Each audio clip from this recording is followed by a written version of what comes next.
Muy buenas noches a todos, compañeros. Primero que nada queremos agradecer su asistencia. El día de hoy recibimos al MBZ Carlos Jesús Soto Muñoz, al cual les pido le den un caluroso aplauso, por favor.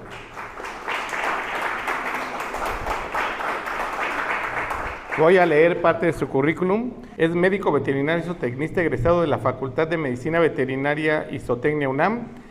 Es titulación con tesis con mención honorífica. Tiene varios diplomados, entre ellos diplomado en línea de infectología en perros y gatos en el 2020, impartido por el Departamento de Educación Continua de la Facultad de Medicina Veterinaria y Zootecnia UNAM, con una duración de 140 horas. Diplomado en el 2021 en oftalmología veterinaria impartido por Oftalvet y Laboratorio Sangar, con una duración de 60 horas, certificado por Conservet. Diplomado en el 2022 en oftalmología veterinaria impartido también por Oftalvet, con una duración de 60 horas. Diplomado en el 2023 de oftalmología veterinaria impartido también por Oftalvet. Diplomado en el 2024 en oftalmología veterinaria en Oftalvet, con una duración de 60 horas. Diplomado en el 2024 en negocios especializados en clínicas y hospitales veterinarios impartido por Veterinary Ophthalmology of the World y Laboratorio Sangar, con una duración de 45 horas, certificado también por Conservet. Entre su experiencia laboral está como ayudante de profesor de asignatura de las materias de epidemiología veterinaria y salud pública veterinaria bajo el cargo de el doctor José Antonio Romero López y el doctor José Juan Martínez Maya. Coordinador académico del diplomado en línea de epidemiología veterinaria de la novena 11ª generación, clínica veterinaria Caruna, desempeñando funciones como auxiliar en cirugías, consultas, laboratorio clínico, imagenología y hospitalización bajo el cargo de la MBZ, Diana Xochitl Gómez Arriata, Clínica Veterinaria de Especialidades Tijuana, como auxiliar médico de actividades como cirugías de tejidos blandos, ortopedia, consultas, laboratorio clínico, imagenología y hospitalización bajo el cargo del MBZ especialista Juan Francisco Márquez García.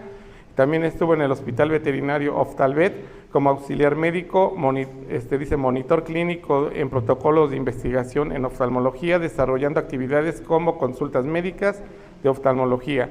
Laboratorio Sangar con fórmulas magistrales de México, asesor técnico veterinario, continuando como coordinador de protocolos de investigación y desarrollo en medicamentos.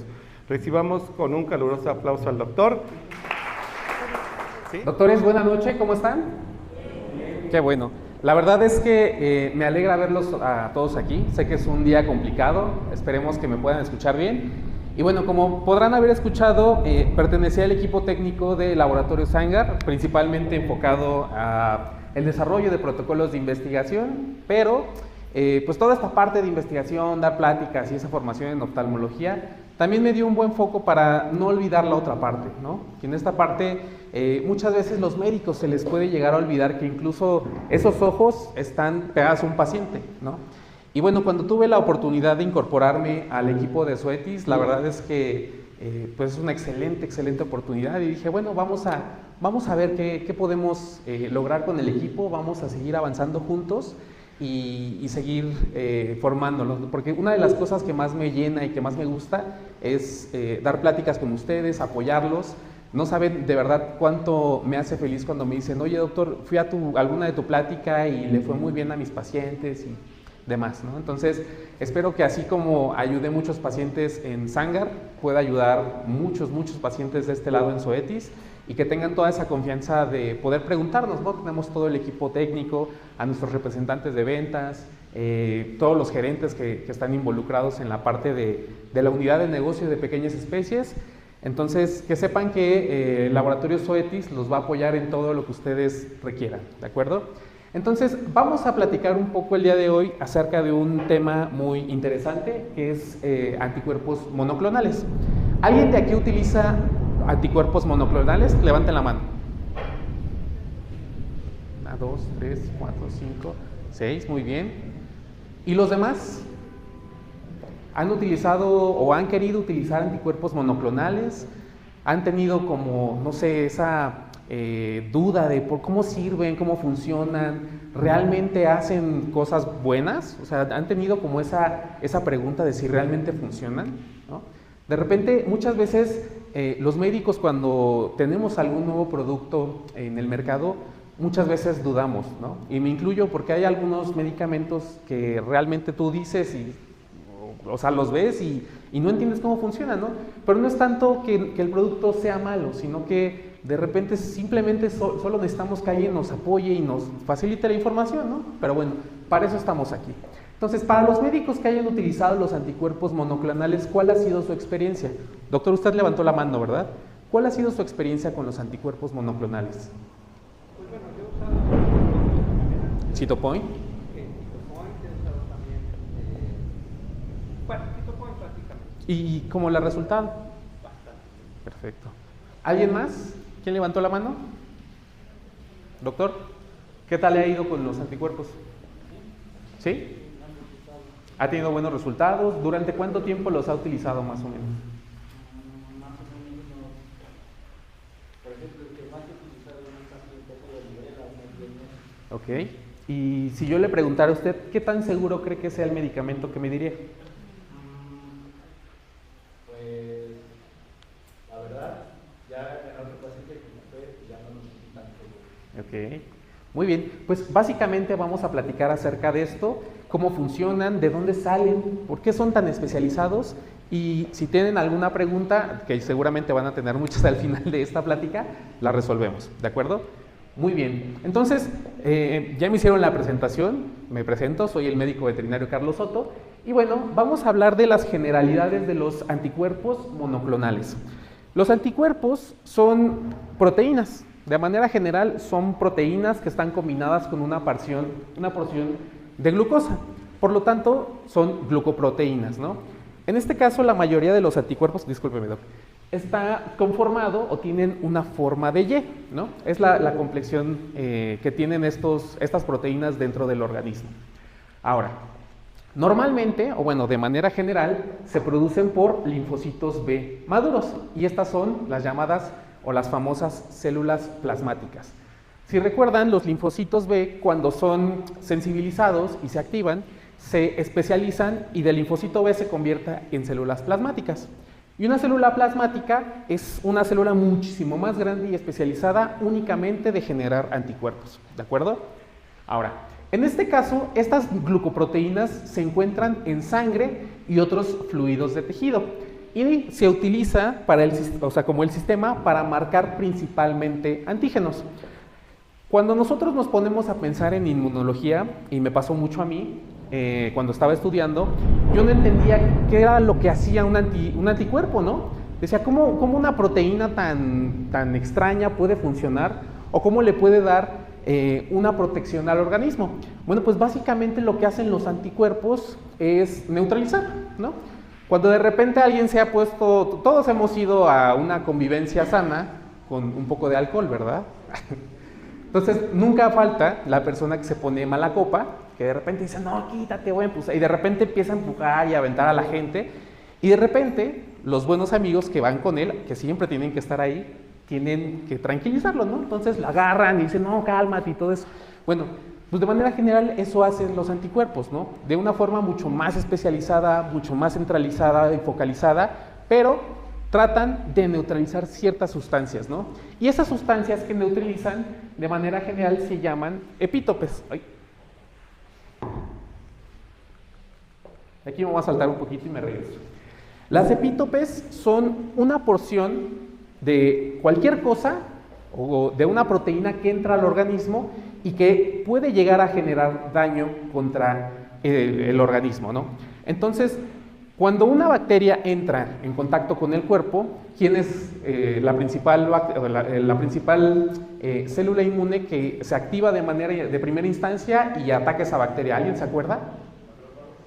¿Mande? Los macrófagos están muy implicados, pero la primeritita que llega.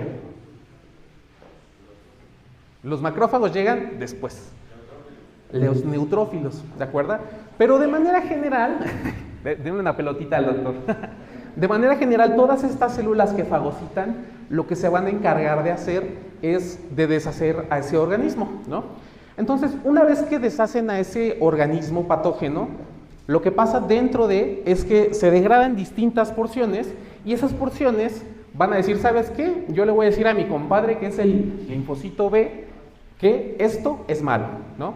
Entonces el linfocito B, cuando se pone en contacto con la célula presentadora de antígeno, en este caso ya sea principalmente el macrófago, lo que pasa es que va a generar una reacción y dice, ah, claro, esto es malo, voy a atacar contra esa cosa, ¿no? Sabemos que el sistema inmune de repente se puede volver loco, ¿no? Y podemos tener enfermedades muy feas relacionadas con él. Pero en este caso, una vez que la célula presentadora de antígeno va con el linfocito B y le avisa de, oye, esto es malo, el linfocito B se va a encargar de atacar ciertas partes. Entonces, pensemos que yo soy una bacteria que entra al organismo y me come un macrófago, ¿no? Entonces, literalmente me deshace y todas esas porciones de mí se las va a presentar al linfocito B. Entonces, el linfocito B va a tener información de, ah, mira, tenía una oreja, tenía una nariz, tenía un ojo, tenía una pestaña, y la próxima vez que se ponga en contacto conmigo, me va a atacar especialmente a ese lugar, ¿no? Entonces, básicamente esta es como la base de los anticuerpos. Son células, más bien, son proteínas súper especializadas que van a atacar una porción. Entonces, en este caso, van a atacar ya sea a mi nariz, a mi oreja, etc. Entonces, los epítopes son básicamente todas estas porciones a las que se ataca, ¿no? Entonces, en este caso, si se hace un anticuerpo contra mi oreja es la epítope, ¿no? Y cuando nosotros nos enfrentamos a antígenos muchísimo más grandes, vamos a tener obviamente más antígenos, más epítopes. Entonces, ya sea mi oreja, ya sea mi nariz, ya sea otra porción, van a haber distintos anticuerpos que van a atacar diferentes porciones. Entonces, esto difiere mucho de la cantidad o del tamaño de la partícula que entra en contacto. Entonces, no es lo mismo que el cuerpo ataque una partícula de polen o que ataque un virus, ¿no? Obviamente, un virus es más complejo y va a generar anticuerpos contra las distintas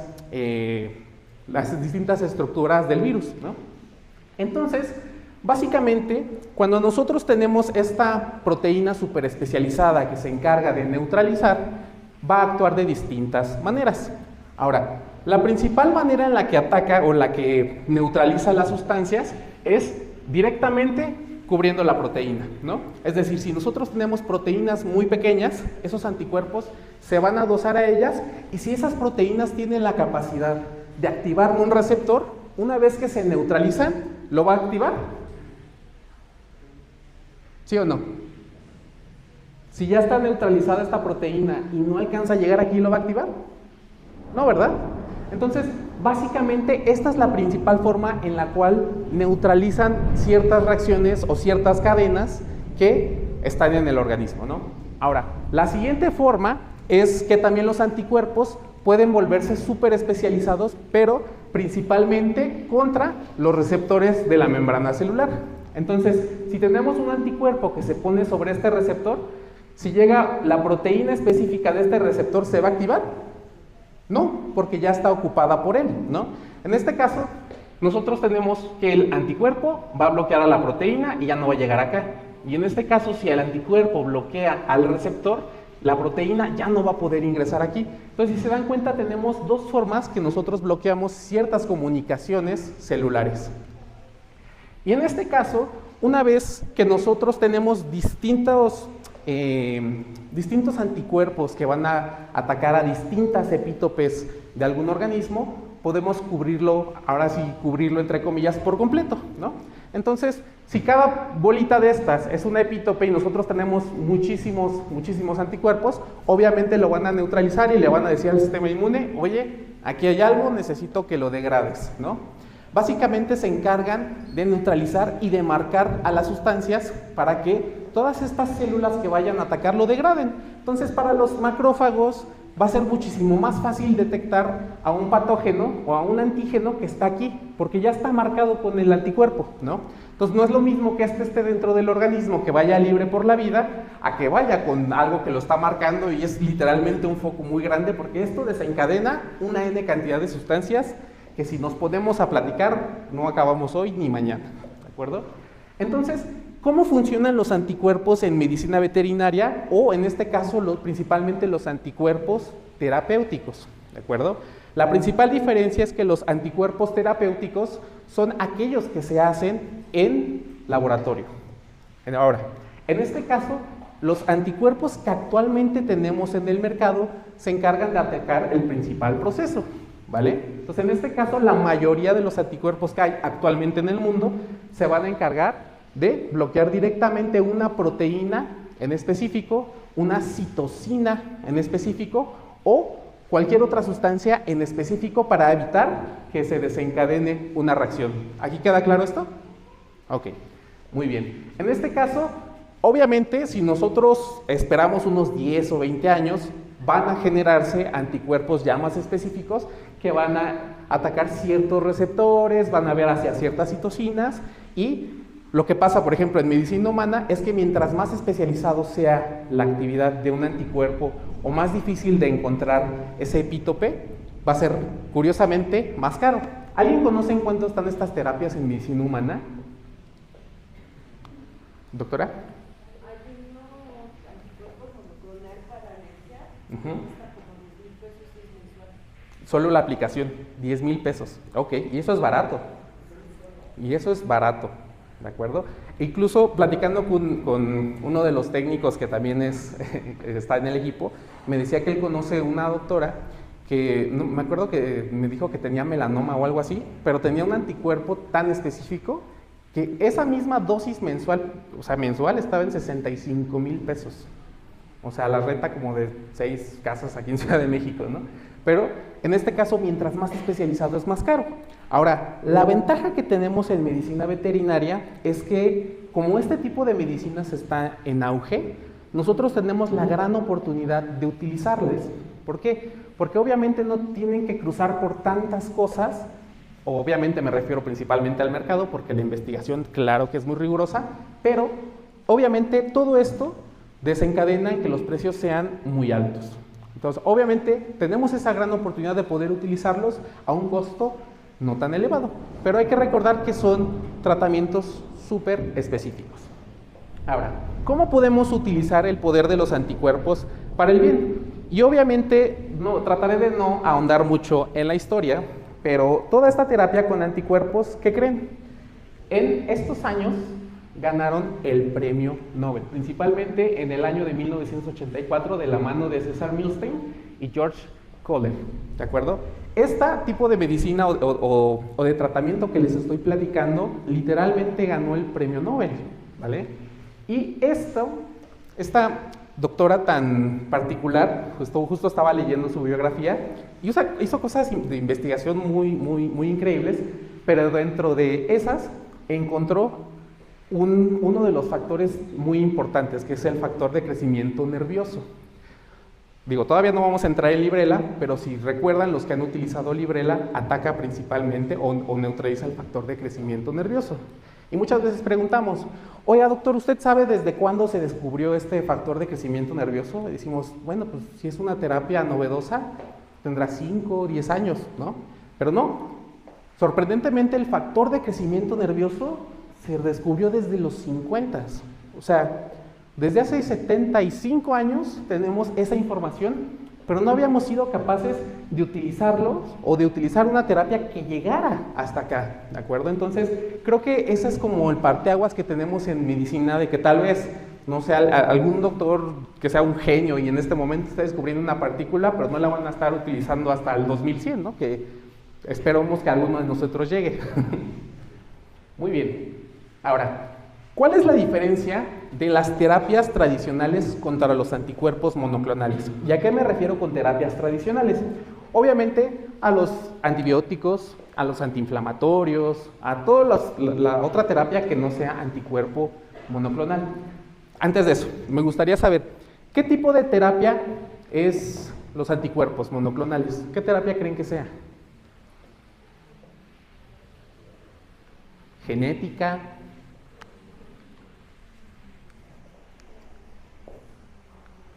¿Han utilizado biológicos? ¿Qué biológicos utilizan? ¿Las vacunas? ¿Qué más? ¿Mande? Las bacterinas, sí.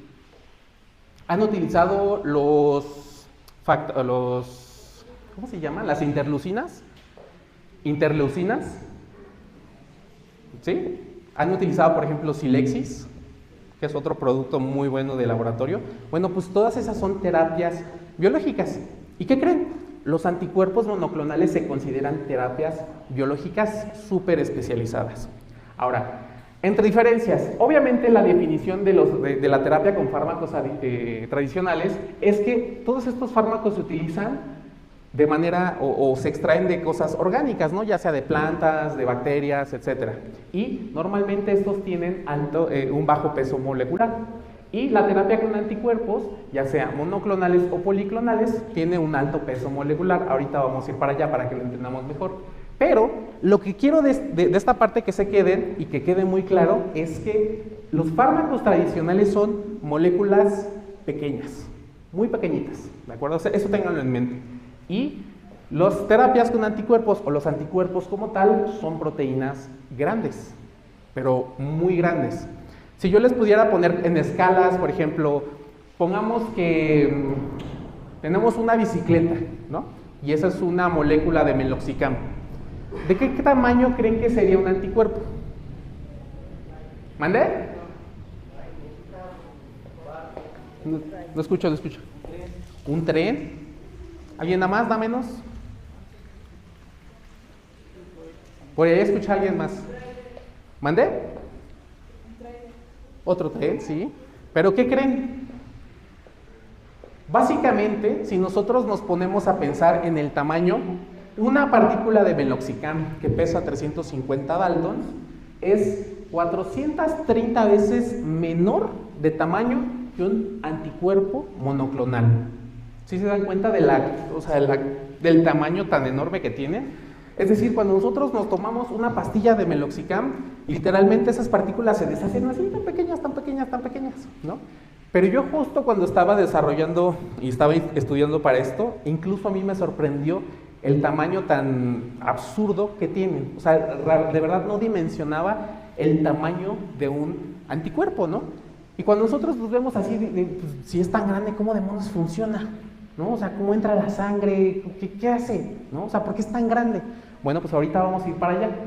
Entonces, en este caso, ya para complementar, obviamente la ruta de la frecuencia de un tratamiento tradicional es en su mayoría en pastillas y, a diferencia de los anticuerpos, que es inyectable mensual, el método de acción normalmente es por receptores o interacciones con el fármaco, y los anticuerpos lo que van a hacer es mimetizar una interacción normal y son extremadamente específicos, justo de lo que ya habíamos estado platicando. Y ahora, otra de las cosas importantísimas de esta presentación, o de este slide, es que principalmente el target o el objetivo donde van a funcionar los tratamientos tradicionales es de manera intracelular. Es decir, que para que funcionen tienen que entrar en la célula, en la bacteria o en cierto mecanismo biológico, ¿no? O sea, tienen que estar dentro de algún cuerpo biológico. Y en este caso, la terapia con anticuerpos es puramente extracelular. En ningún momento va a entrar a la célula. O sea, imagínense que quiera entrar una partícula gigantesca dentro de una célula epitelial, o en un endotelio. No va a pasar, ¿de acuerdo? Entonces, puede haber ciertos mecanismos de pinocitosis principalmente que puedan entrar, pero hay ciertas restricciones que tienen principalmente por el tamaño. Y en este caso, obviamente, el metabolismo y excreción de los tratamientos adicionales es, de manera general, ya sea hepático o renal, ¿no? Creo que todos tenemos entendido eso. Pero pasa algo muy curioso con los anticuerpos monoclonales. Estos se catabolizan como cualquier otro anticuerpo normal dentro del organismo. Y justo cuando yo estaba revisando dije, o sea, entonces, ¿no interviene el hígado y el riñón? Claro que sí, interviene en alguna fase, pero no de manera directa. No tiene que pasar por un proceso de ultrafiltrado para que se terminen de degradar. Es decir, cuando llegan a tocar estos órganos que son de filtro, completamente ya están, o sea, literalmente deshechos o completamente destrozados, ¿no? Por decirlo así. Ahora, ¿cómo se hacen los anticuerpos monoclonales? Antes de que pasemos a cómo funcionan. Este proceso, la verdad es que está bien padre y cuando lo estaba repasando, dije, es una locura. Las personas que hicieron esto son unos genios. Entonces, de manera general, primero identificamos un target. ¿Qué queremos atacar? Queremos atacar una citosina, queremos atacar una proteína en específico, queremos atacar un receptor en particular. Bueno, una vez que nosotros sabemos qué es lo que queremos atacar, de manera general en el laboratorio, lo que hacemos es que revisamos a detalle, o se tiene que revisar a detalle, que ese objetivo no intervenga en ningún otro proceso importante dentro del organismo. Imagínense si yo le pongo un anticuerpo monoclonal a una citosina que genera o que promueve la diferenciación celular, ¿creen que el organismo está muy feliz de que le bloquee eso? No, ¿verdad? Entonces se tiene que revisar a detalle qué es lo que hace y en todos los procesos biológicos que interviene para que obviamente no le generemos un daño al organismo.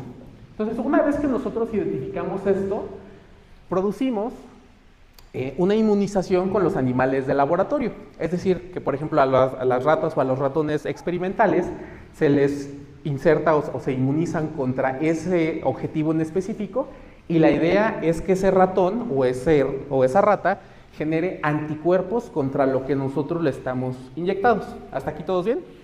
Ok, muy bien.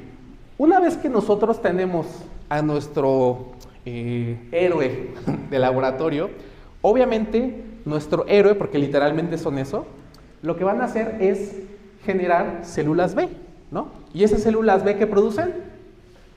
Anticuerpos, ¿vale? Bueno, citocinas, un montón de cosas, pero ahorita anticuerpos, ¿no? Entonces, estas células B obviamente se tienen que aislar, pero ¿se acuerdan que si yo le pongo una proteína, esa proteína puede que tenga diferentes epítopes, ¿no? Entonces, si yo quiero que esa proteína, que sea por ejemplo mi puño, ataque a, obviamente, mi dedo índice, tengo que buscar el linfocito B específico que ataca no solo mi dedo índice, sino la punta de mi uña de mi dedo índice, ¿de acuerdo? Entonces, en laboratorio, este tipo de identificación es muy compleja, pero se logra. Entonces, una vez que nosotros identificamos qué célula ataca particularmente a la punta de la uña, lo que hacemos después es algo loquísimo.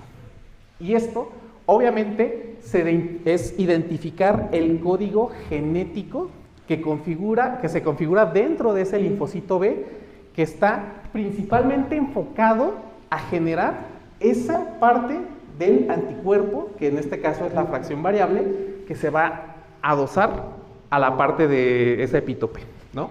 Entonces, aparte de que ya hicieron toda esta revisión de cuál es la célula B que ataca, se tiene que hacer una secuenciación. Y en esa secuenciación nosotros podemos leer el código genético para saber qué es lo que está haciendo, qué se favorece para generar esa célula B en específico. Y en este caso pasa algo muy loco, que en este caso hay un proceso que se llama hibridación.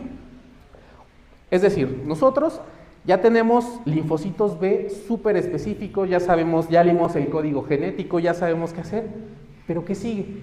Si nosotros le ponemos un anticuerpo de ratón a un perro, ¿qué le va a pasar?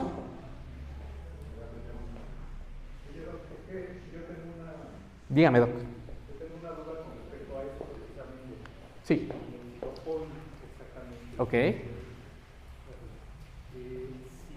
tenemos una sustancia de alto peso molecular en un paciente que es atópico, Sí. podría desarrollar un efecto de reacción adversa. Estoy de acuerdo. ¿Sí?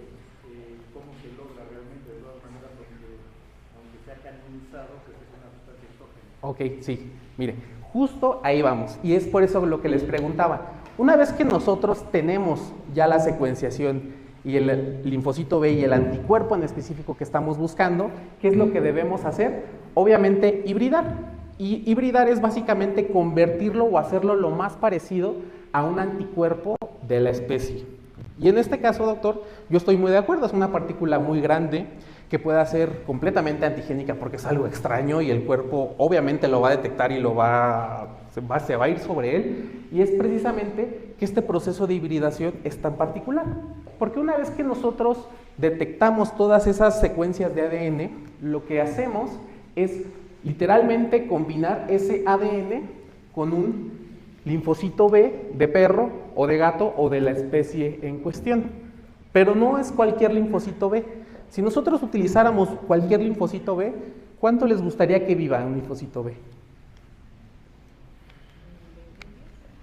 21 días. ¿Quién da más? ¿Quién da menos? Depende, ¿no? Depende también si ya es un linfocito B de memoria, si es un linfocito B que se acaba de convertir en célula plasmática. Hay unos que llegan a durar meses, pero si se dan cuenta, en algún momento van a morir. ¿Y cómo hacemos para que no mueran? ¿Qué necesitamos? ¿Se acuerdan de un enemigo que nadie nos gusta, que literalmente se llama cáncer? En este caso, se detectan o se cultivan células de mieloma, principalmente de células B, para que pues, se pueda replicar constantemente ese linfocito B en particular, que ya se le ingresó el código genético, ¿no? Ahora, algo muy curioso en esta parte de los anticuerpos. Yo estoy muy de acuerdo con el doctor. Hay algo muy curioso que en este caso tenemos el anticuerpo de ratón, ¿no? De manera general. Cuando se empezó a descubrir esto y a revisar todo este proceso de los anticuerpos monoclonales, lo que hacían de manera general es que sí le insertaban el ADN y utilizaban ciertas sustancias como el etilenglicol para que se mueran los linfocitos B que no cumplían con los requerimientos. No recuerdo qué más le ponían al etilenglicol, pero a los linfocitos B que no tenían cierta porción genética se morían y literalmente se deshidrataban. Esto estoy hablando de los 80s, ¿no? Y en este caso, los primeros linfocitos B que se generaban eran los linfocitos B quiméricos. Y si nosotros tenemos un linfocito B quimérico, se dice que aproximadamente en porcentajes, un linfocito B quimérico es 70% de una especie y 30% del otro. ¿Ustedes creen que esto no lo va a atacar el cuerpo? Claro, claro, porque sigue siendo una partícula muy grande. Entonces, una vez que nosotros conocemos cómo se hacían los linfocitos, los anticuerpos quiméricos, obviamente el estudio de la genética se tuvo que profundizar más. La idea era combinar casi a la perfección el ADN para que no se quimerizaran, sino se hibridaran, ¿de acuerdo? Y en este caso, ¿alcanzan a ver estas líneas tan chiquitas? Pues estas líneas son las porciones variables que se codifican dentro del ADN una vez que se combina para esto. Y se dice que aproximadamente, en escalas, tenemos que un 99%, entre un 98 y un 99%, es el anticuerpo de la especie, y dependiendo del proceso de hibridación que tienen, es desde el 1% hasta muchísimo menos, ¿no? Y actualmente se siguen refinando y refinando y refinando para que sea lo más homólogo posible. Ahora, ¿qué sería lo más adecuado? Que obviamente utilizáramos un anticuerpo de la especie, ¿no? Que hiciéramos todos estos estudios en la especie y obviamente nos liberáramos de tener que estar hibridándolo y secuenciarlo y todo eso. Entonces, esto se tiene que hacer bajo estudios de laboratorio y obviamente cualquier producto tiene que tener estudios súper especializados y muy intensivos para que no generen eventos adversos. Entonces, una vez que que se encargaron los científicos de descubrir la forma de hibridar un anticuerpo, se hacen estos estudios para asegurarnos que no se genere una reacción. Entonces, actualmente esas reacciones de rechazo, por decirlo así, son una en menos de 100,000 pacientes, que en farmacovigilancia, justo por eso son extremadamente raras, ¿no? Y justamente ahorita vamos a platicar de todos esos eventos adversos y cómo nosotros podemos pensar qué tanta relación pudieran tener. Y yo entiendo, porque todos dicen, bueno, pues sí, pero siguen teniendo cierto porcentaje de otra especie, ¿no? Y yo les digo, claro, ¿por qué? Porque el riesgo nunca es cero. El riesgo nunca es cero de nada. Por estadística, siempre hay un 0.000 tanto por ciento de que pase algo, por mera probabilidad. El riesgo cero no existe. Incluso a mí me regañaron en un diplomado que estoy tomando de estadística porque le puse, no, pues probabilidad cero. Me dicen, ¿sabes qué? No, mijito. Tú no sabes si vas a caminar las escaleras y te vas a resbalar. Siempre hay una probabilidad, ¿no? Entonces, Eso se me quedó muy marcado, de que el riesgo nunca es cero. Y en algún momento sí, algún paciente va a tener estos eventos adversos, puede que lleguen a tenerlo, ¿no? Entonces, por más especializado que esté esto, no se exenta de que en algún momento pueda llegar a pasar, pero obviamente toda esta investigación es para que pase lo menos posible, ¿de acuerdo? Entonces, de todas maneras vamos a platicarlo al final. Y una vez que nosotros ya tenemos esa secuenciación y esa combinación con los antígenos, lo que les platicaba es que se unía el ADN a un mieloma para que podamos tener una célula hasta cierto punto inmortal y sigamos generando anticuerpos una N cantidad de tiempo, ¿no? Obviamente este cultivo se purifica, se genera una formulación, se tiene que recolectar los anticuerpos, pero obviamente esto ya es un proceso que hacen de manera farmacéutica muy intenso, ¿no? Y bueno, al final se hacen los estudios clínicos que estábamos platicando, que gracias a la pregunta del doctor ya nos pudimos avanzar en los siguientes pasos, ¿no? Ahora, ¿cómo los anticuerpos monoclonales se vuelven terapéuticos?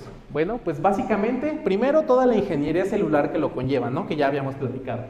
Después, el desarrollo de líneas celulares en específicas de lo que queremos. Tal vez nosotros no necesitemos un mieloma para buscar un anticuerpo en específico, o que esa célula me esté dando anticuerpos. Pero en algún momento todas estas líneas o estos cultivos celulares se tienen que seguir evolucionando y seleccionando los mejores, ¿no? Por mera calidad de todo este producto y especificidad. Si nosotros no nos aseguramos que está completamente estudiado y que nosotros podemos asegurar que eso funciona, no tendría ningún sentido traer algún producto al mercado, ¿vale? Y en este caso, algo muy importante es que actualmente la tecnología de los anticuerpos monoclonales es exclusiva de Zoetis. Hay algunos laboratorios que ya la están empezando a incorporar, pero todavía están un poco lejos de todo lo que pueden hacer, entre ellos el ANCO, ¿no? Pero todavía están como estudios muy lejanos y muy pilotos de algunos anticuerpos que quieren traer al mercado. Pero toda esta tecnología está refinada por Zoetis. Y en este caso, una vez que nosotros ya tenemos esas líneas celulares aprobadas, se tienen que estandarizar y se tienen que hacer de manera de escala, ¿no? Literalmente todas esas células que recolectamos y que especializamos y que hibridamos, se ponen en superreactores y obviamente todos estos anticuerpos constantemente están siendo recolectados, ¿no? Dame al anticuerpo, dale al anticuerpo.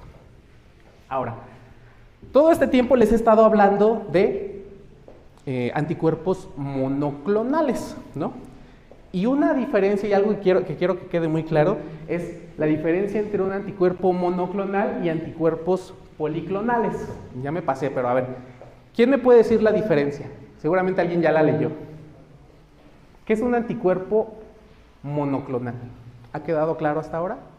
Si no, me doy un balazo en el pie.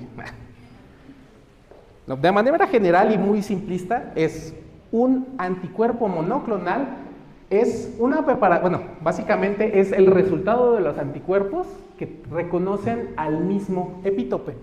Entonces, los anticuerpos monoclonales, como bien lo dice su nombre, solo van a reconocer una porción en específica. ¿Se acuerdan de la punta de mi uña? Pues todos los anticuerpos que ataquen a la punta de mi uña van a ser anticuerpos monoclonales. Ahora, anticuerpos policlonales. Los anticuerpos policlonales van a atacar a toda mi mano, ¿no? A esta uña, este dedo, a esta articulación, a la palma, a todo esto. Y se considera que los anticuerpos policlonales atacan a distintas epítopes, ¿no? Entonces, los anticuerpos policlonales son el resultado de procesos como la vacunación. En una vacunación se ponen diferentes antígenos, ya sea activos o inactivados, pero yo tengo mi virus y se van a atacar a distintas porciones del virus, ¿no? Y esto hace que la inmunidad sea efectiva contra este patógeno. Pero cuando yo quiero que algo sea completa y sumamente específico, me voy a los anticuerpos monoclonales. ¿Quedó claro? Si les pongo una hojita para que respondan. Ahora, ¿cómo se administran, cómo se absorben y cómo se eliminan? Y me podrán decir, bueno, sí, ya, mucho choro, o sea, ¿cómo funcionan? Ya dime, ¿no? Y bueno, básicamente, la absorción de los anticuerpos monoclonales se hace de dos maneras. La primera es la aplicación subcutánea. Actualmente en medicina veterinaria y en medicina humana, el 95% de los anticuerpos monoclonales se aplica de manera subcutánea. Hay algunos anticuerpos monoclonales muy específicos en medicina humana que sí se aplican de manera intravenosa, pero ¿qué creen? ¿Se acuerdan que les dije que son partículas muy grandes? Y si se administran de manera intravenosa, si no se tiene un sumo cuidado y una infusión muy particular, pueden llegar a generar algo que no le va a gustar al perro, que es anemia hemolítica o trombos. Porque de nada sirve de que yo tenga una partícula tan específica si la aviento 80,000 al mismo tiempo. O sea, el cuerpo va a decir, oye, ¿qué es esto? ¿No? Y en algún momento va a tener alguna reacción contra eso. Bueno, entonces, una vez que nosotros inyectamos el anticuerpo monoclonal en el subcutáneo se va a absorber en el espacio intersticial. Y esto, obviamente, nos va a decir que la manera en que nosotros lo ponemos con el tiempo, de ese 50% de biodisponibilidad va a estar creciendo constantemente. ¿Por qué? Porque una vez que ya están aplicados, están en el sitio y obviamente poco a poco se van a ir metiendo en el intersticio y van a tener una mayor biodisponibilidad. Aquí se me pasó ponerles la tablita, pero nosotros tenemos esta y sube con el tiempo y en medida que se van utilizando van disminuyendo, ¿de acuerdo? Entonces, en este caso, los anticuerpos terapéuticos se van a mover a lo largo de este espacio intersticial y van a ingresar por su propia mano, o bueno, no mano, sino como porción, van a ingresar ¿a dónde creen? Al torrente sanguíneo. Tienen que estar en sangre. Si pusieron atención, ¿un anticuerpo dónde ataca? ¿Adentro o afuera de la célula? Afuera de las células, ¿no? Entonces, necesitamos que ese anticuerpo monoclonal entre a la sangre. Entonces, decimos, bueno, pues si ya está en el subcutáneo, ya pasó el intersticio, ¿cómo caramba llega a circulación sanguínea? ¿A alguien se le ocurre? ¿Mandé? Por capilares también, pero estamos hablando de que puede que sean un poco muy grandes por el tamaño y hay un método más eficaz. ¿Alguien se acuerda? ¿Alguien se acuerda de la linfa? ¿Del sistema linfático? Bueno, pues básicamente el sistema linfático se encarga de que los anticuerpos monoclonales en el intersticio entren a circulación sanguínea. Muy bien, entonces obviamente tenemos el transporte linfático, también vamos a tener absorción directa a los capilares en una menor medida y una captación celular mandada por receptores llamada endocitosis, porque literalmente lo absorbe y pasa algo muy curioso dentro de la célula que ahorita les voy a platicar y lo saca, ¿no? Ahora, ¿cómo se distribuyen los anticuerpos monoclonales? Nosotros necesitamos que lleguen a sangre, pero no necesitamos que se salgan de la sangre, ¿no? Entonces, nosotros tenemos que los anticuerpos son muy grandes. Ahí se me fue una F, Tachi.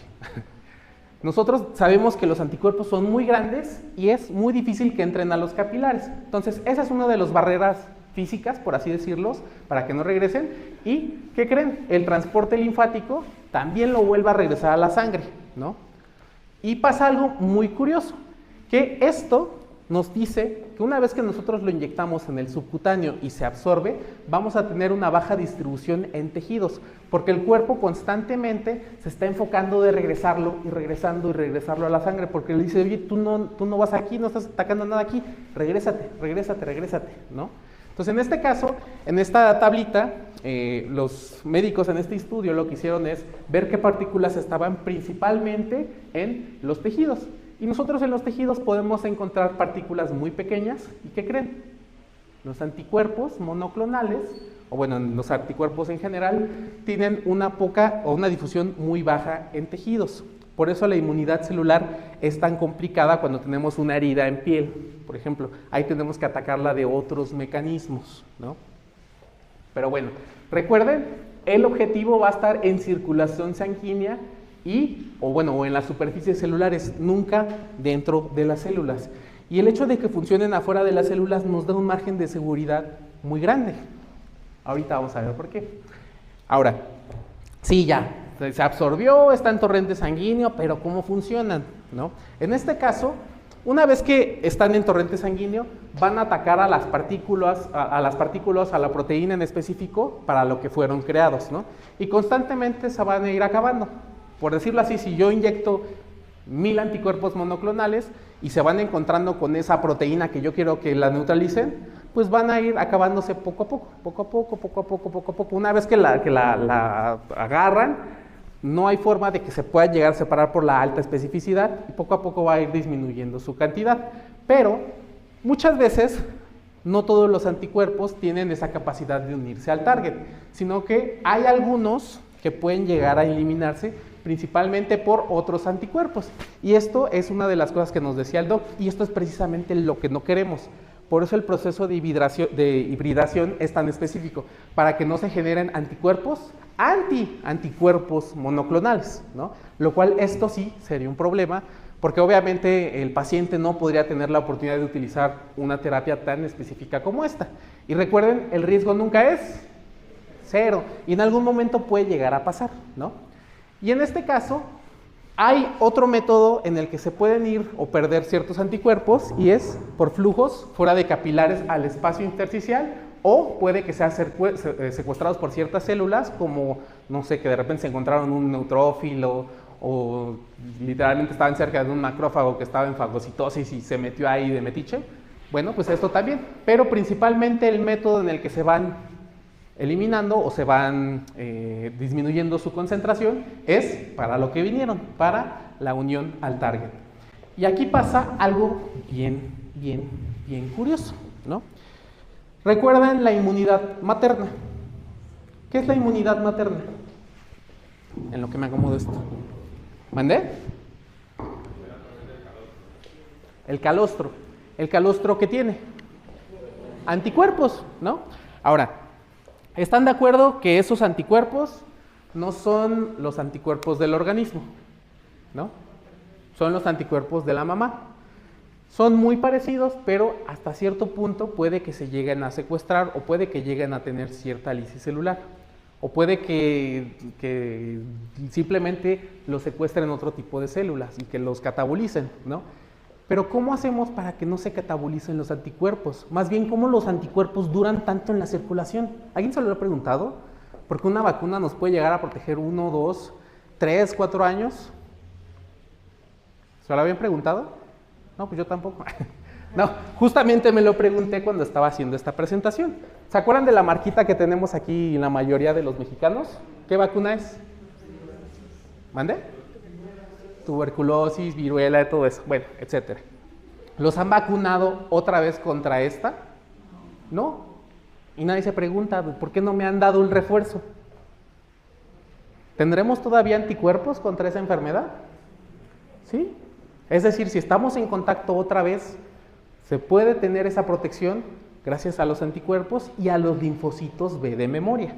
Ahora, sería muy desafortunado si dentro del organismo esos anticuerpos literalmente murieran. Entonces, existe un receptor bien loco, o sea, literalmente es una locura, que es el receptor de la fracción cristalizada neonatal, ¿no? O sea, es el FcRn, fue hasta como equipo de fútbol, ¿no? FcRn. ¿Y qué hace este chunche? Bueno, pues este receptor es una de las cosas más importantes que nosotros tenemos. ¿Por qué? Porque literalmente este receptor se encarga de que cuando entra entra el anticuerpo a alguna célula o tenga la desgracia de entrar a alguna célula, la célula le dice, oye, tú no vas aquí, tú no perteneces aquí, ¿qué es aquí? ¿No? O sea, literalmente lo corre. ¿Y cómo lo corre? Con el receptor. Este receptor lo detecta y en un pH bajo le dice al cuerpo, oye, este no me les deshagas. O sea, si de repente un macrófago lo quiere lisar con un lisosoma, literalmente este receptor cuando entra en contacto con el anticuerpo le dice, no, tú no te me vas a deshacer, ni creas. O sea, tú tienes que trabajar, ¿no?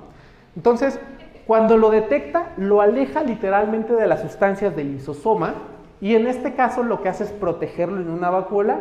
¿Y qué creen? Lo manda a chambear, ¿no? ¿Por qué? Porque sería desafortunado que nosotros deshiciéramos estos anticuerpos de esta forma. Entonces, gracias a este receptor neonatal de la fracción cristalizada, o el FcRn para los cuates, podemos tener anticuerpos constantemente en circulación sanguínea.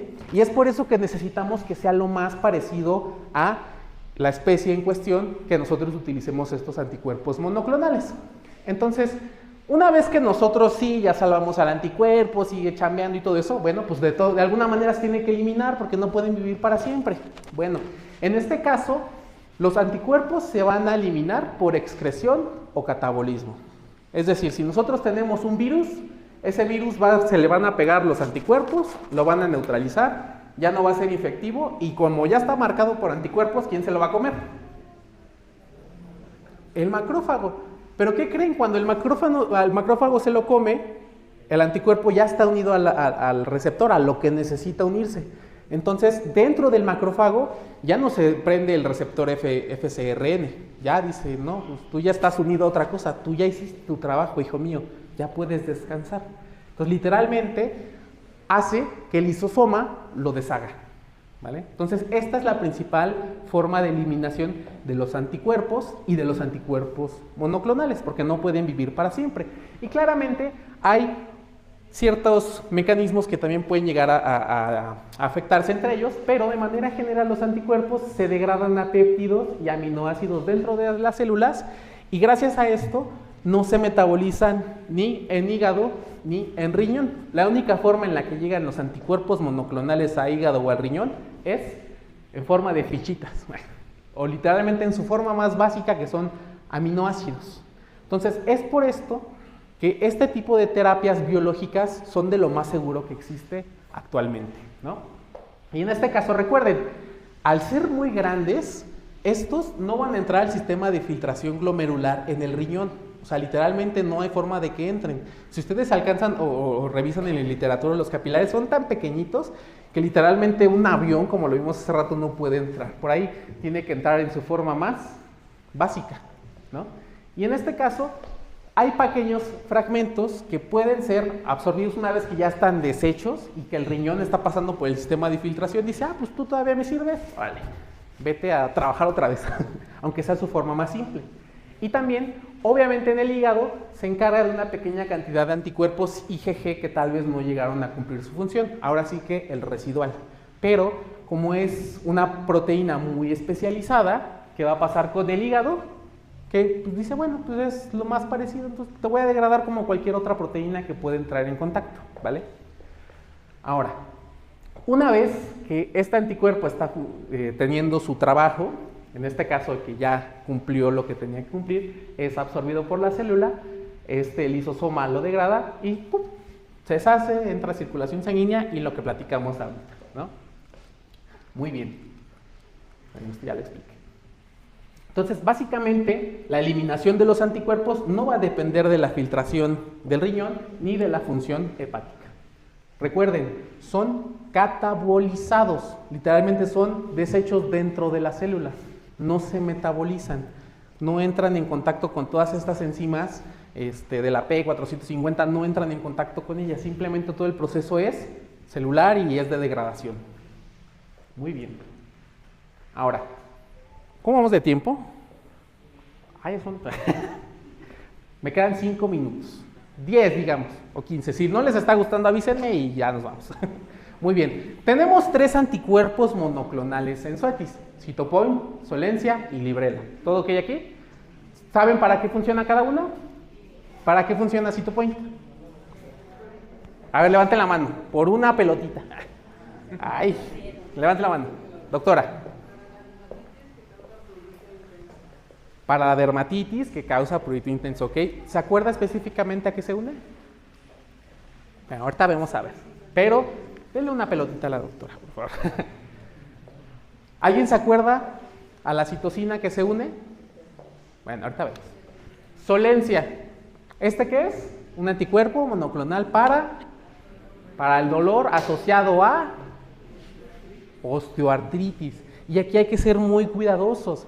Porque muchas veces, tal vez el mensaje que en el momento en que salió tanto Librela o Solencia, se puede llegar a tergiversar. Y hemos escuchado de algunos médicos que, oye, pues es que a mi perro o al perro que estaba tratando le dolía el estómago, o le dolía el riñón, o la boca, y no, muy bien Librela, muy bien Solencia. Pues dices, oiga, y tenía osteoartritis, pues no sé, ¿no? Recuerden, Librela y Solencia están hechos para dolor asociado a osteoartritis. Y ahorita vamos a ver por qué. Muy bien, empezando de manera muy rápida con Cytopoint, si no aquí mi jefe me va a crucificar. Vamos a apurarnos. En este caso, sabemos que el prurito es una reacción, o la definición que tenemos en los artículos, el prurito es algo que nos está generando que nos rasquemos, ¿no? Una sensación desagradable. Y esa sensación desagradable está relacionada a una estimulación neuronal y a un proceso inflamatorio. Van juntos con pegados, ¿no? Si nosotros tenemos inflamación, vamos a tener estimulación neuronal. Y si tenemos estimulación neuronal, en algún momento vamos a tener inflamación, ¿de acuerdo? Entonces, existen diferentes citocinas y mediadores celulares que entran en juego aquí. Y uno de ellos es la interleucina 31. Esta es la principal citocina que se encarga de detonar la estimulación la estimulación neuronal con el rascado, ¿de acuerdo? Entonces, en este caso, no nada más es como de, sí, interleucina 31, rascado. No, intervienen diferentes cosas, pero una de ellas es esa sensación de prurito, ¿no? Entonces, Cytopoint está principalmente diseñado para bloquear a la interleucina 31. Y si un perro no se rasca, ¿qué va a pasar? Bueno, pues va a ser más fácil que no se lastime, que no, o sea, que esté más tranquilo, que la calidad de vida mejore, distintas cosas, ¿no? Y obviamente tenemos también que un proceso inflamatorio está mediado por las citocinas. ¿Alguien se acuerda de las citocinas del proceso inflamatorio? Digo, aquí ya salió una, pero hay más. ¿Las han escuchado? De repente puede llegar a ser un poco complicado, e incluso para mí, que tengo que aprenderme completamente todo esto, digo, y de repente son muchas cosas. Pero las principales citocinas que median el proceso inflamatorio del prurito, y les voy a dar un tip bien padre: 2, 4, 6 y 12 no. 2, 4, 6, 13 y, ¿qué creen? 31. Ahora sí que nada más voltean el 3 y el 1. Entonces, la próxima vez que estén en una cena de gala con algún colega, algún compañero, le puedes decir, oye, ¿tú sabías que la principal citocina que está involucrada en la estimulación neuronal del rascado y del prurito es la interleucina 31? Qué interesante, cuéntame más, ¿no? Y de repente van a tener una conversación, ¿no? Entonces, vamos a tener que estas citocinas, recuerden, proceso inflamatorio y estimulación neuronal, las dos van juntos con pegados. En este caso, sabemos que la alergia no nada más es como de, híjole, ya no puedo comer manzana, o ya no puedo comer arrocito o pollito como nuestro gato. Muchas veces sabemos que los procesos alérgicos son muy complejos. Y un proceso alérgico no nada más requiere que le demos un Cytopoint y ya, o sea, nos olvidemos del paciente. No. Obviamente es una enfermedad, es una condición que nosotros tenemos que controlar distintas cosas, ¿no? Tenemos que controlar la inflamación, tenemos que dar suplementos, tenemos que evitar que el paciente no tenga toda esta estimulación, que el paciente no se llegue a lastimar. Vamos, que es una terapia multimodal. Entonces, ¿alguien de aquí tiene alergias? ¿A trabajar? Es muy complicado, ¿no? Y los procesos alérgicos que de repente, ¿no? Yo me acuerdo mucho de una compañera que era alérgica a la naranja, en la clase de inmunología. No, o sea, mi amigo que estaba al lado de mí, enfrente de ella, estaba abriendo su naranja y de repente nos escuchamos y de repente esos estornudos y todos de, oye, pues ¿qué está pasando? Y la pobre chava estaba toda roja.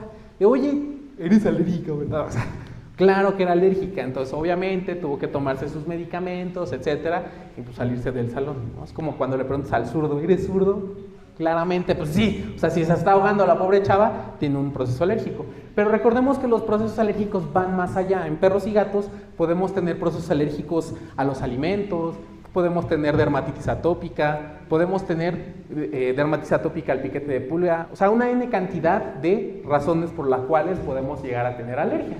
Y afortunadamente estamos en un buen momento de la historia en el que sabemos este tipo de datos y que podemos tratarlos, ¿no? En este caso existen dos amigos muy padres que se llama Apoquel y Cytopoint. Apoquel, bueno, Cytopoint ya vimos que algunos de ustedes lo utilizan. ¿Quién de aquí utiliza Apoquel? ¿Y los demás por qué no?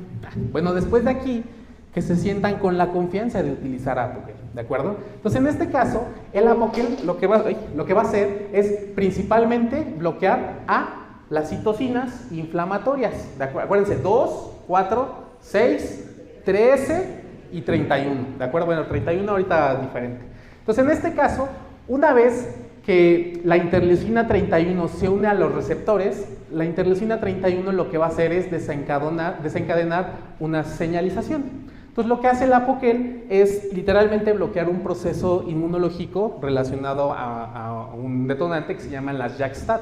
Hay JAK-STAT 1, 2, 3, no nos vamos a ahondar tanto, pero bloquea JAK1 y JAK3 con alta especificidad, ¿no? ¿Qué quiere decir con esto? Bueno, que básicamente corta todo esto. Entonces, el Apoquel se une a los receptores JAK, o bueno, evita la activación del JAK, y lo que va a hacer es trabajar después de que las citocinas ya se unieron al receptor. Y en este caso, ¿cuál es la principal diferencia con Cytopoint? Lo que hace Cytopoint es secuestrar a la interleucina 31 antes de que active toda esta vía, ¿de acuerdo? Pues en este caso, Apoquel está activado y tiene su función una vez que ya se activó la interleucina 31 y ya se desencadenaron las demás citocinas. Pero en este caso, lo que hace Cytopoint es evitar que llegue. ¿Se acuerdan que esto fue lo primero que vimos, ¿no? Que un anticuerpo monoclonal lo que va a bloquear es principalmente la epítope que yo estoy buscando. Entonces, esa es la principal diferencia. Recuerden, algo muy importante, las terapias convencionales actúan, ¿dónde en la célula? Adentro. Y los anticuerpos monoclonales, afuera, ¿no? Y es precisamente eso lo que estamos buscando. Entonces, una vez que se internaliza la interleucina 31, nos va a generar todas estas citocinas proinflamatorias, y estas citocinas proinflamatorias van a activar la fase o la señalización janusquinasa o el JAK-STAT, y va a generar inflamación y prurito. Entonces, lo que va a hacer Apoquel literalmente es bloquear la señalización y evitar tanto la inflamación como el prurito. Y a diferencia de Apoquel, Cytopoint lo que va a hacer es bloquear la interleucina 31, evita la activación de janusquinasa antes de que pase y nos va a detener el prurito y también la inflamación, ¿no? La inflamación de otra vía, pero directamente el prurito, que es lo primero que necesitamos controlar. Entonces, déjenme ver si les puedo poner este... Terapias con anticuerpos en medicina veterinaria. Como parte de la respuesta normal a la enfermedad, las células plasmáticas... Ay, ¿se escucha? No.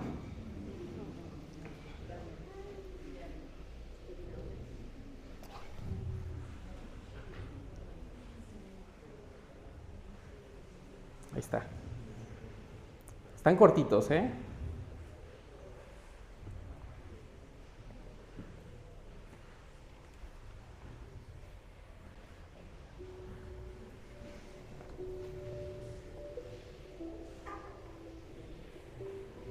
Terapias con anticuerpos en medicina veterinaria. Como parte de la respuesta normal a la enfermedad, las células plasmáticas producen anticuerpos para bloquear la actividad de diferentes antígenos, utilizando los mismos principios. Los anticuerpos pueden ahora administrarse por inyección y usarse terapéuticamente en perros.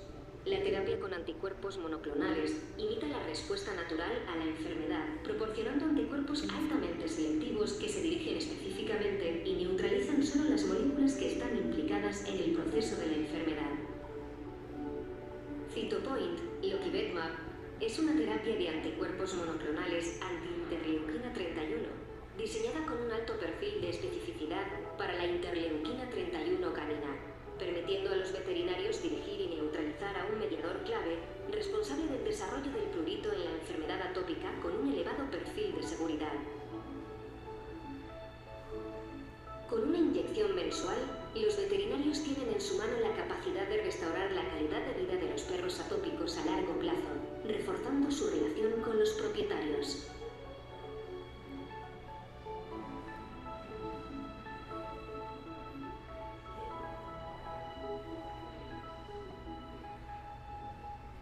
Bueno, ya.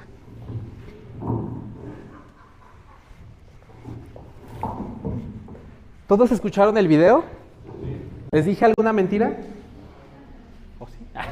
Muy bien, entonces básicamente esa es la forma en la que Cytopoint actúa. ¿Y por qué precisamente se eligió la interleucina 31? Recuerden que todo esto está basado en evidencia científica.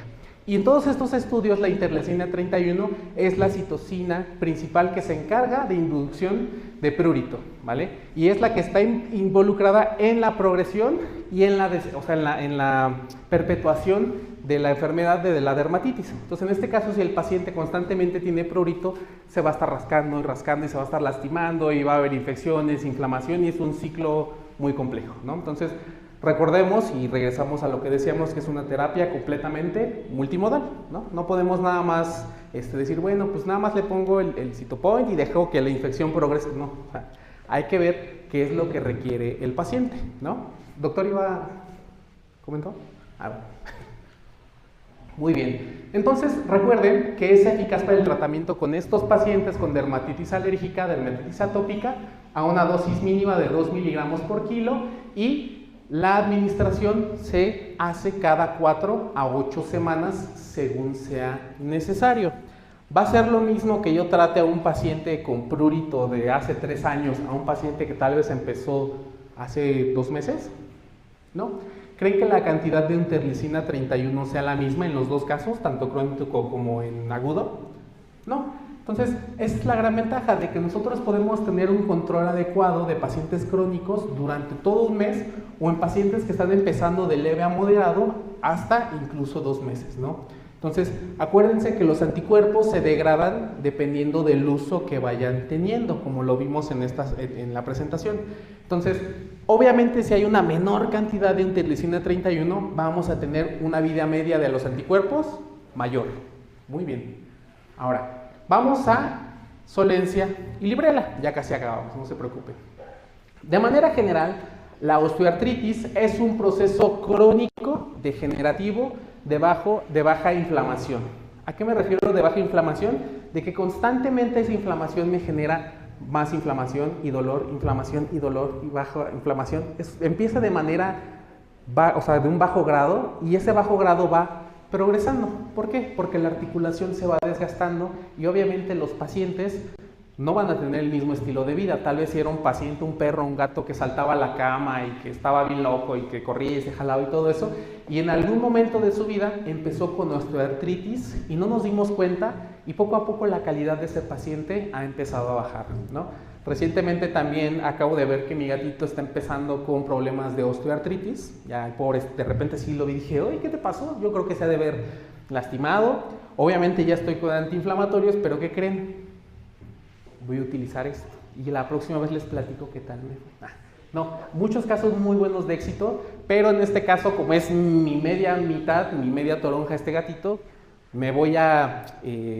obviamente quiero hacerlo, ¿no? O sea, quiero darle la mejor calidad de vida y le quiero dar lo mejor que tenemos en el mercado, ¿no? Ahora, obviamente la osteoartritis depende de muchas cosas, de causas genéticas, de la conformación de los animales. ¿Un proceso de osteoartritis va a ser la misma en un bulldog que en un chihuahueño?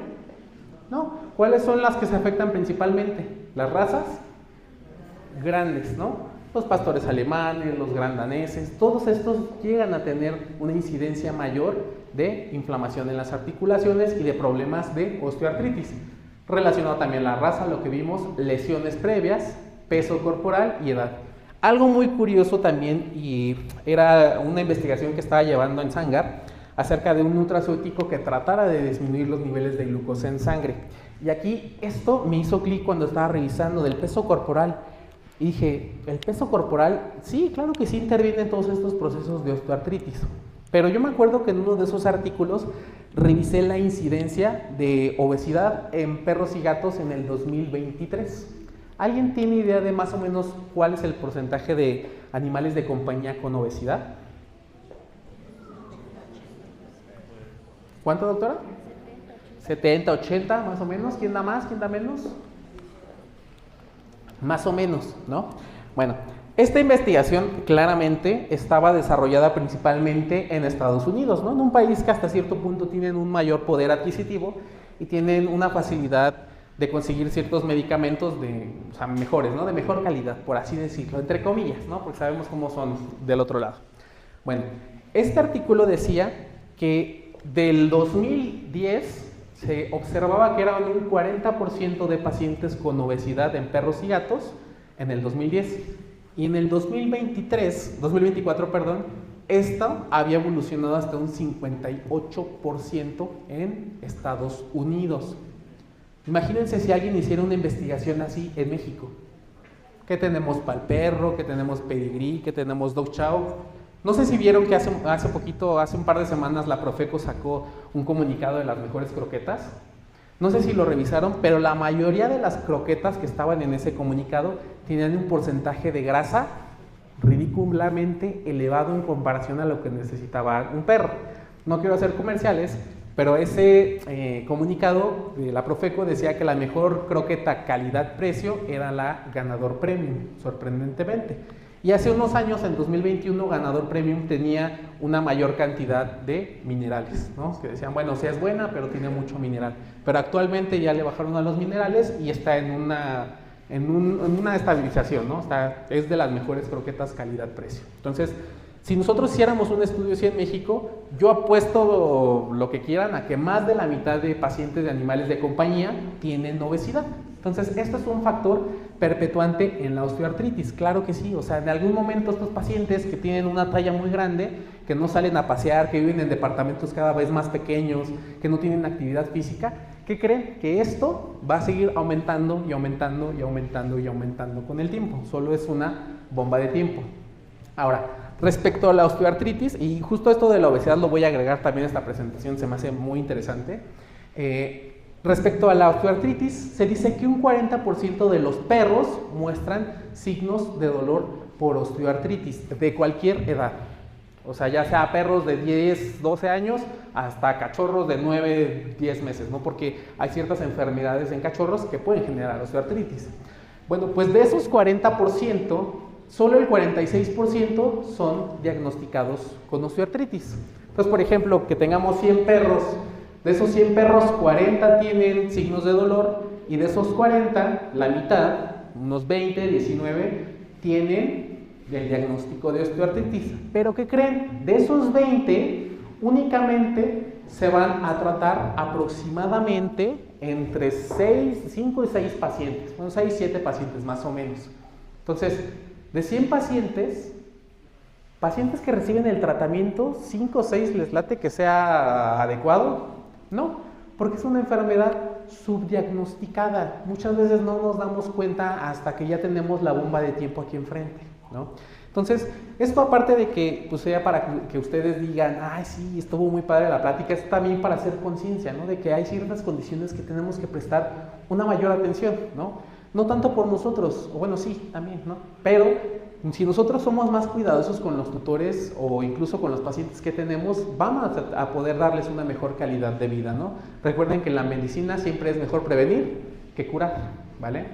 Y en este caso se dice que todos estos pacientes que reciben tratamiento, la mayoría empieza con AINES aproximadamente 1 o 2 meses, sí, ya no le cogí el pie, ya, vamos, ¿no? Entonces, muchas veces solo se le da un tratamiento paliativo para ese momento, pero ¿eso nos está resolviendo algo?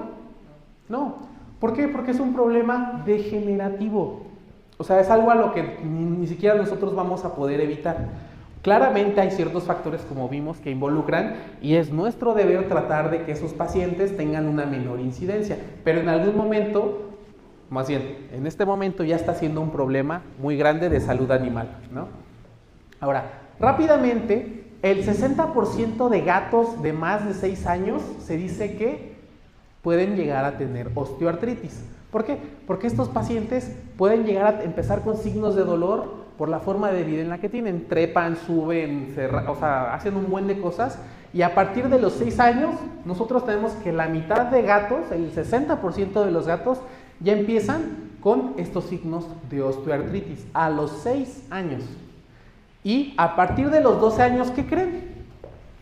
Casi todos los gatos van a tener algún indicio de osteoartritis, si no es que ya la tienen en ese momento. Entonces, si se dan cuenta, es una incidencia altísima, muy, muy, muy grande. Y es muy importante que nosotros sepamos esto para poder comunicarlo con los tutores, ¿no? Entonces, de manera general, estos pacientes, o esta tablita nos dice cuáles son los pacientes felinos que van al médico veterinario por edades. Y Principalmente los pacientes felinos que van al médico veterinario, ¿quiénes son? Los cachorritos de, ay, es que me lo encontré en el mercado de Sonora. La mayor, o sea, el 30%. Luego regresan poquitos, el 14 y el 9% a los 3 y a los 8 años, pero ¿qué creen? A partir de los 10, 12 años empiezan, de los 8 a los 12 años empiezan con una mayor visita a los médicos veterinarios. ¿Y dónde repunta más? A partir de los 12 años.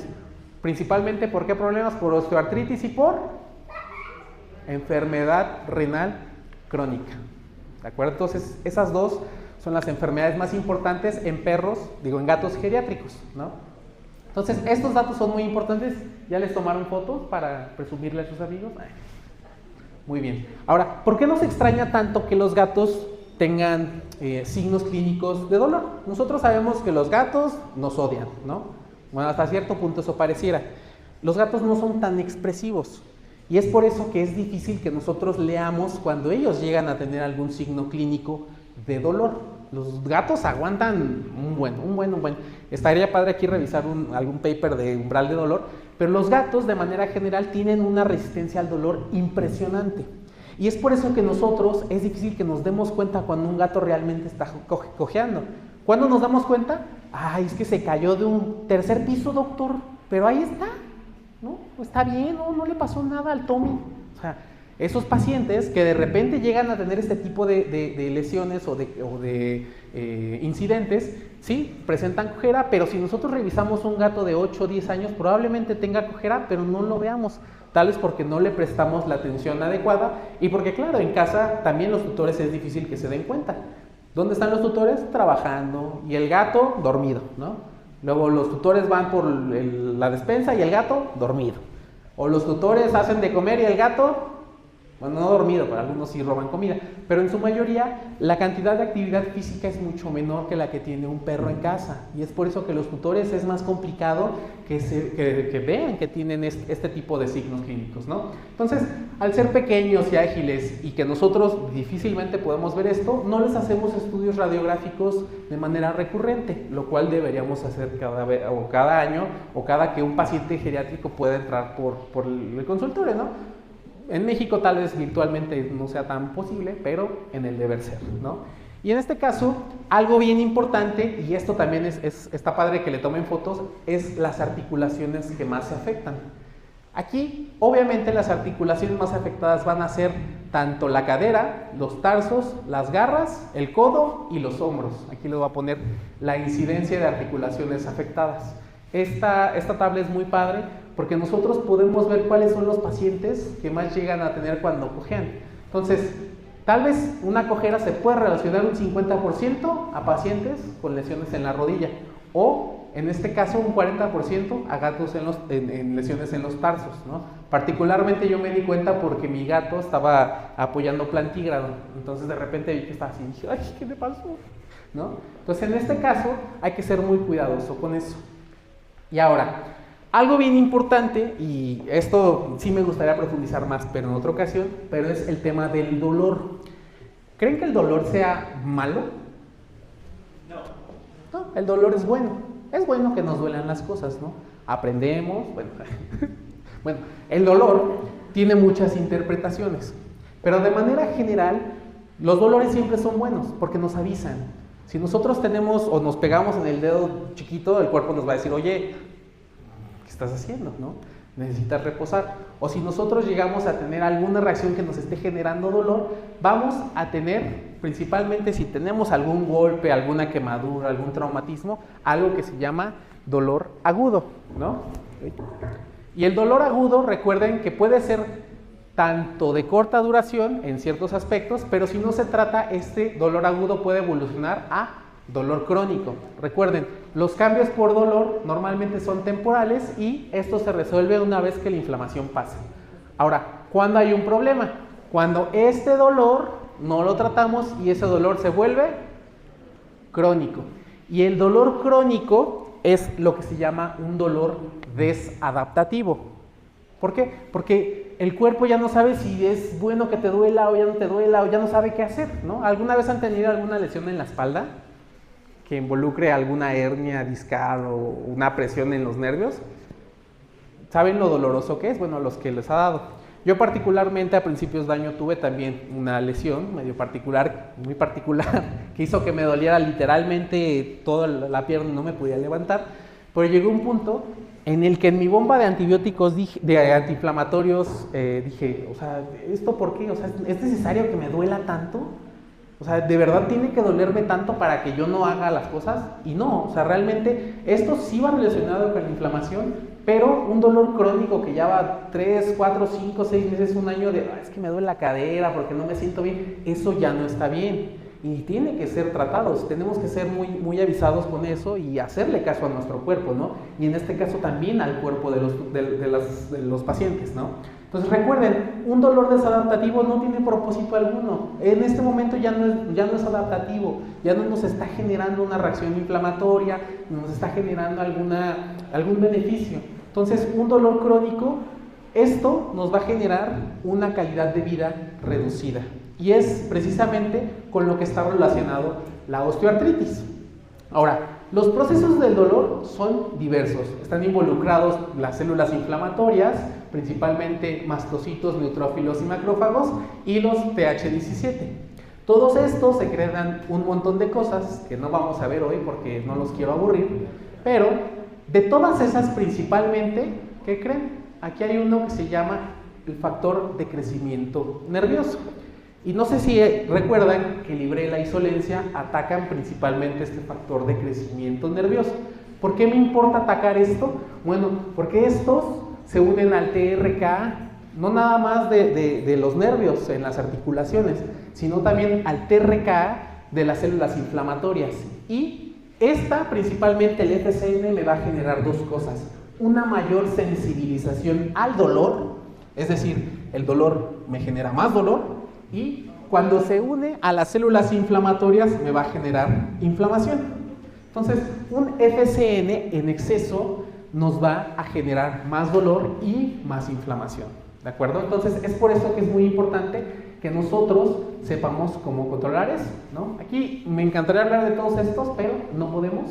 Pero sí me gustaría que vieran este video, que es muy padre.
Muy bien. Entonces, recuerden que el FCN es una citocina que nos va a generar más dolor y más inflamación y más sensibilizaciones. Y es por eso que todas las investigaciones que se han hecho alrededor del global nos indican que esta unión de FCN con el TRK nos va a generar una mayor nocicepción y sensibilización al dolor, toda esta inflamación, una inflamación neurogénica, que esta ya es de las más graves y es crónica, y es de la que muchas de las personas que tienen lesiones crónicas en las espaldas es la que tienen, y aparte angiogénesis y germinación de uniones neuronales, es decir, el cuerpo aprende que si le está doliendo y que el FCN está activado y que le está generando más estímulo, pues ¿qué crees? Voy a generar más neuronas, qué buena idea, y eso va a generar más dolor, ¿no? Entonces, toda esta angiogénesis y todas estas nuevas terminaciones nerviosas que se generan van a hacer que este dolor se cicle y se mantenga de manera indefinida, ¿no? Entonces, básicamente, al unirse a los nervios, pues ya revisamos todo esto, no vamos a revisar la angiogénesis y la germinación neuronal, que era como lo que revisamos. Ahora, algo bien importante, y es por eso lo que les preguntaba, ¿para qué tipo de dolor era? Principalmente cuando nosotros nos encargamos de atacar al FCN, el FCN está en una mayor concentración en articulaciones lesionadas o articulaciones con indicios de osteoartritis. Claro que puede haber el FCN en articulaciones sanas, en mayor o menor medida para los procesos de regulación normal que tenemos, ¿no? Se tienen que ciclar y tiene que haber cierta reparación celular. No es malo, pero es malo cuando está en exceso. Y se sabe actualmente que todas estas factores donde nosotros tenemos osteoartritis crónica, en las articulaciones vamos a encontrar una mayor cantidad de FCN en estas articulaciones. Entonces recuerden, articulaciones sanas en baja concentración, tempranas lesiones con osteoartritis, vamos a tener FCN en baja concentración, pero articulaciones con osteoartritis, el FCN está elevado de forma significativa, de forma crónica, ¿no? Entonces es por eso que es tan importante este mediador de la inflamación. Aquí no nos vamos a detener mucho porque es básicamente el mismo video de Cytopoint, pero, bueno, no, es el de Librela y Solensi. Bueno, ¿lo quieren ver? Levanten la mano, ¿no? Ya. Bueno, es exactamente lo mismo, pero los anticuerpos monoclonales van a bloquear al FCN. Y ese FCN nos va a disminuir, o bueno, ese bloqueo va a evitar que tengamos menos mediadores inflamatorios y menos sensibilización al dolor. Entonces, en teoría, básicamente, nosotros podemos hacer que la terapia multimodal contra la osteoartritis sea muchísimo más efectiva, ya que nosotros vamos a poder ayudar a que disminuya el dolor y que el paciente recupere cierta movilidad para que pueda ir reincorporándose a su actividad. ¿Qué es lo que pasa? E incluso a nosotros nos dicen, es que me lesioné o es que te esguinzaste y todo eso.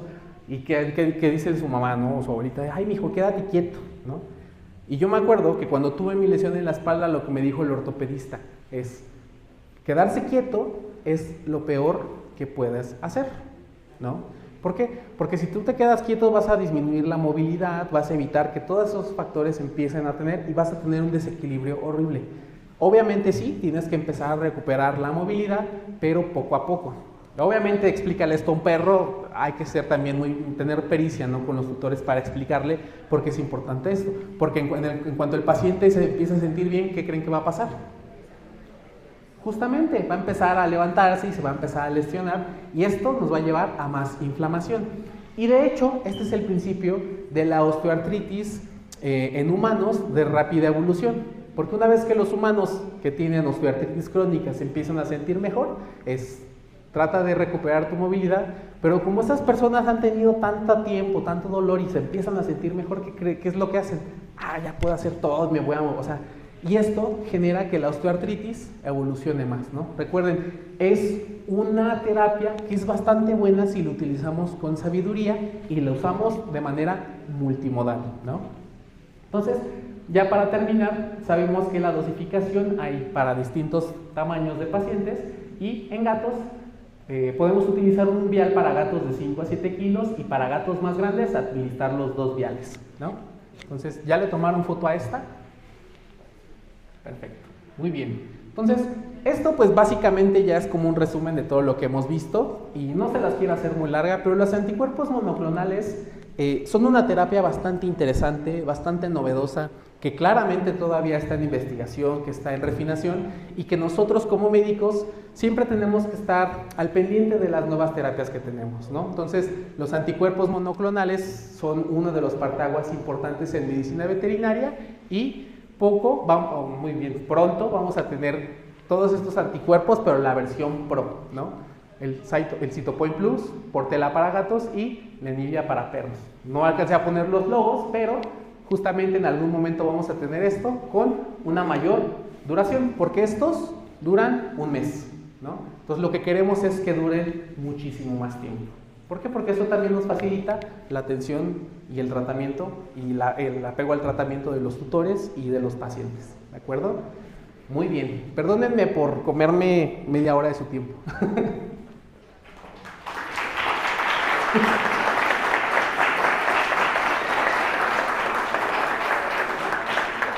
Agradecer al equipo de Zoetis y pues también si les damos un fuerte aplauso a MBZ Sandra Esnaurriza,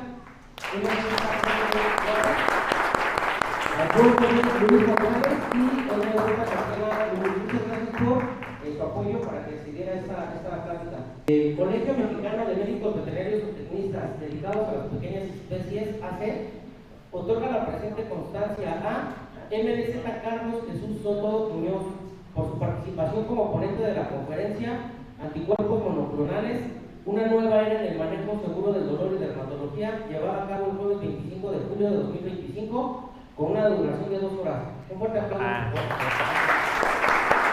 Muchísimas gracias. Dos presentes. Bueno, queremos darle unos presentes. Ay, muchas gracias.